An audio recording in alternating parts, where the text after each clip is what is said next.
actually happened, I think, this weekend, and he had one before. I wanted to go. I don't know if I can still go because I know I got to be at Roots Picnic, but like it's huge. Now it's in Fayetteville, Georgia, where he lives at, and apparently where Rick Ross lives at is like really known. It's like on like this main highway, and essentially what happened is that people said, "Yo, when they had the car show there last year, it was so much traffic, and it probably did so much to the community they didn't want him to have it." So at first they wrote to the city and they didn't give him a permit. Anyway, basically he approached the judge to say, "Hey, this is private property. I'm doing it on. We don't have anything to do with the streets. We're not telling people to block the roads. I'm operating within the confines of my private property, and I'm doing it in a legal way that shouldn't be bothersome. So in reality, I should get my permit." And a judge agreed. Anyway, when speaking about it, he went on Drink Champs and he mentioned DJ Envy, who also has a car show, and he basically said, "Yo, Envy's car show can't fuck with his."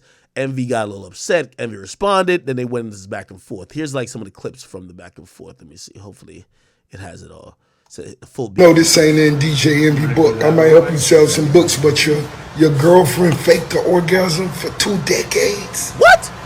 Oh, she needs a paddle.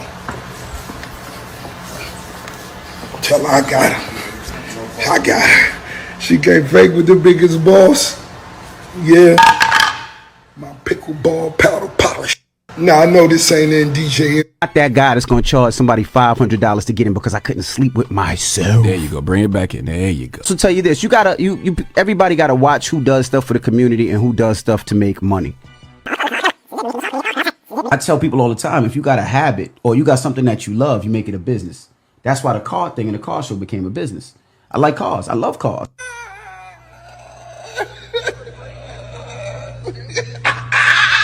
To tell you this, everybody gotta watch who does stuff for the community. Okay. The opportunity to be my pickleball paddle polisher.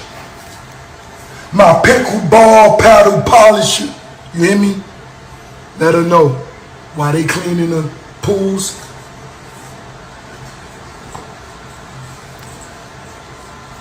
Yeah.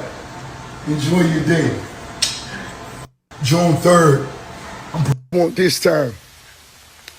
I want you and your boys to come out, and I want you to set up a DJ booth, and I want your boys to break dance all over here. And I want them to break dance to the Beastie Boys, Licensed to Ill, Brass Monkey. That's what we gonna call you. DJ Envious, aka Brass Monkey. It's swimming pool number 2, Envious. What the fuck? And I didn't get mine like you got yours. I didn't sue because somebody attacked my daughter. You sued. We hustle. But Envious, I'm like a Walt Disney of Florida. But look, after y'all clean this pool, Envious, look, your boys, man, they get to slide down. Man, look at the palm trees. Look at the sun, man, the clouds. The alkaline water. Come on, Envious. Yo, how you talking? I'm going to let your son stand at the top for once. I'm going to let him be at the top. They get to look down on him. You know? Look at that. Come on.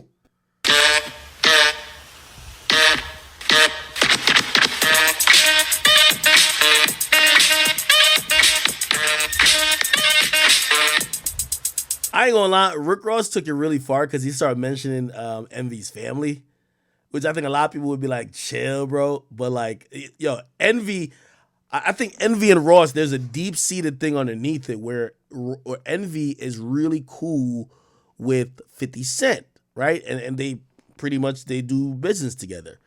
He promotes a lot of 50 Cent's liquor, all that type of stuff. Rick Ross and 50 don't fuck with each other. So I think that's why he got really personal with Envy, because I think he was trying to kind of almost disrespect Envy for being cool with 50 as well. So look, it's an amazing day, a beautiful day. You see, Morning Glory, car show, June 3rd, pool party, July 2nd. What I'm gonna do different today is I'm gonna let y'all see the winner's keys. You see, when you own the key, it's the key to success. And I'm gonna make sure all the potential winners get this. Good idea. I just told the people who was coming to clean up my pool to hold on. Cause I said Envy and his 7 sons could come over here. Y'all could handle this pool for the pool party July 2nd. And Envy, out of respect and love for you, that part of the pool, I'm saving that just for your girlfriend and the baddies. You know, the little baddies. DJ Envious, you just started a pool cleaning service. Cause you got a job, you work. That's how I'm kind of confused. You talking to a boss and you got a job that you got to report to. Don't get fired by that white man. And I'm inviting Ebro to the car show and the pool party. Ebro, come on over, man. Let's have a good time. It's all fun and joy, but that's serious. Your girlfriend, Envy, she right there, and I need you and your sons. I told the cleanup crew, wait. Hey, DJ Envy, I'm a serial entrepreneur. Okay. You all the way. The Buffaloes. You understand what I'm trying to say? Anyway, I'll play one more. Mop this marble. I this to you, Kaza, but I'm sure you don't have a yard. You know what I mean? Other than that, this would be great. DJ Envious, you my cupcake. I'm leaving this. I'm not gonna mop this till you come and you mop my floors. You come and you mop my floors. You come and you mop my floors. You've been a great co-host on the Charlemagne the God show, but you need to come and mop my floors. Mop this marble out of respect. And while you at it, have your girlfriend steam this and go up this one too. And make that other lap around there and go up that one. Let her do that while you mop the marble. God damn, how big is this nigga's house? You see? I want you to mop that. You mop that. Come on now. Come on, DJ Envious. You see that hat? Them boys in their feelings over these hats. It's the hats that did it. One of my homies says because his big homie lost his big house. I was like, He's talking about 50 Cent. who is big homie? I don't know his big. They were like 50. I was like, Curtis? Damn, that's it. He's like, Curtis. Big homie? Damn.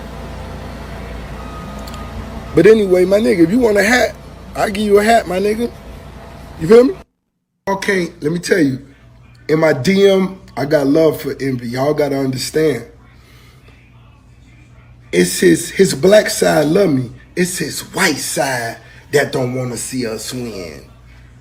That's what I'm trying to tell y'all. So don't be in my DM talking about, no, we ain't beefing with him. It's his black side love me. It's the other side that don't want to see you win. All right, okay. Number one, both of these dudes have a lot of money, and I want to salute to Envy because he's a really successful guy. I think he's one of the ultimate hustlers when it comes to the media game. He's not only turned him being from a DJ into him being an amazing radio personality, a person who's part of one of the best shows that's ever existed, The Breakfast Club. He still DJs and he's in the clubs, you know, getting paid quite amount, doing multiple stops a night. I don't know if he still does multiple stops a night, but he DJs pretty much a lot. Not only he does that, you know, he does his real estate stuff. He's somebody who's a ultimate hustler of sorts, okay? So he's made his money, and by the way, you know, he got a bunch of kids. He has a beautiful wife. He does good. I think when you think about other DJs that either been in the game as long as him, he shits on all of them when it comes to money, cars, everything he has. So, you know, he's just a hard worker, and I always respect hard work. Now, Ricky Rose, he's the definition of a hustler, if you ask me. A guy who he's turned shit to sugar. He's realized that he could have became a boss and have a successful label. He did that, but he didn't only stop there. He got into fast food franchising. He made Wingstop like a thing. When I think about Wingstop, I think of Rick Ross. He's the only face that's been known to it. By the way, I don't know his relationship with Wingstop. He said that he was going to expound upon it because he said that relationship has changed. I can't wait to hear it because I think the culture fucked with Wingstop because of Rick Ross. So I think he's owed a lot from that brand. Not only just being able to license and franchise the company, but shit, he put that company on in certain communities. He did the same thing with Checkers. There's a bunch of other companies that he pretty much has put forth into the market that's shown that he knows how to make millions, not only through music or through managing artists. He knows how to make millions in anything, just utilizing his brand, his face, and his name. I think that is amazing, and I think that's dope. That being said, both guys are more similar to me than they are different. This is great promotion for obviously both of their car shows. I think Envy had a car show coming up too. He was throwing it in like Memphis, and I believe the Young Dolph's estate was involved with it. Clearly, I think Ross could go a little too far when you start mentioning man's wife, and I'm gonna be honest, Envy sensitive. Like every time I've watched Envy, when people have talked about either his family or talked about certain things, he gets sensitive, and I can imagine why he gets sensitive. He had a situation with Star from the Star and Buckwild show back in the day where Star mentioned, I believe, his child. And that turned into a whole thing where Star got fired. And I think that's where he basically sued and eventually settled with Clear Channel, which he later then went to Clear Channel. And Clear Channel turned into iHeart, which he worked for the company, which he basically sued, which is all good. You know, it is what it is. But you can imagine why a nigga is sensitive about people mentioning his family when another person already crossed the line with his family. And he probably felt he had to, you know what I mean, handle it in whatever type of way. That being said, this ain't about nothing, I think, man. Clearly, Envy fucks with 50.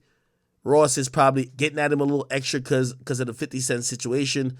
I think they got great promotion from this. I'm glad that it has stopped, and I hope we could just move on. And I want to see how Ross' car show goes.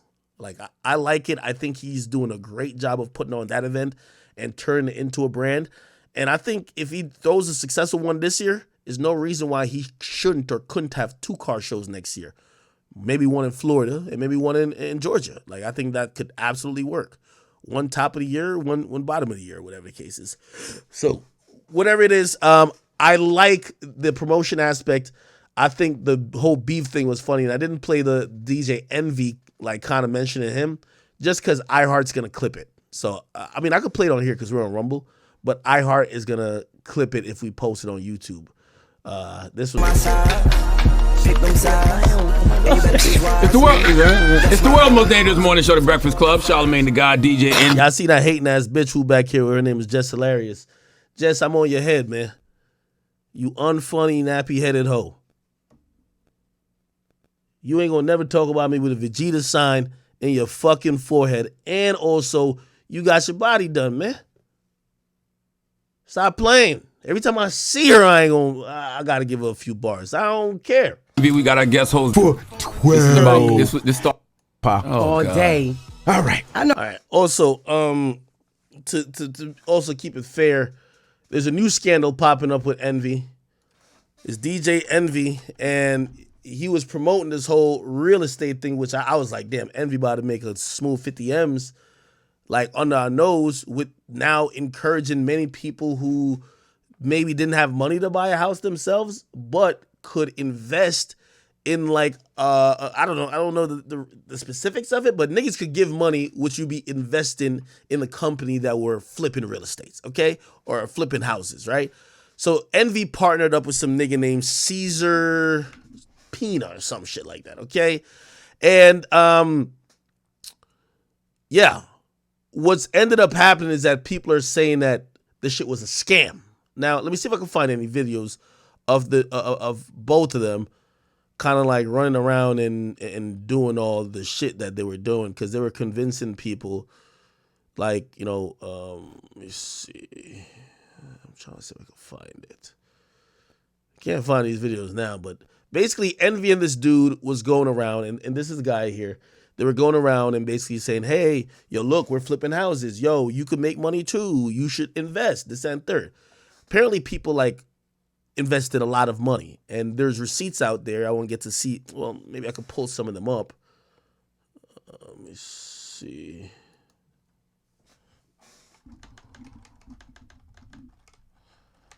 Like some people invested $500,000. Everybody's claiming they lost.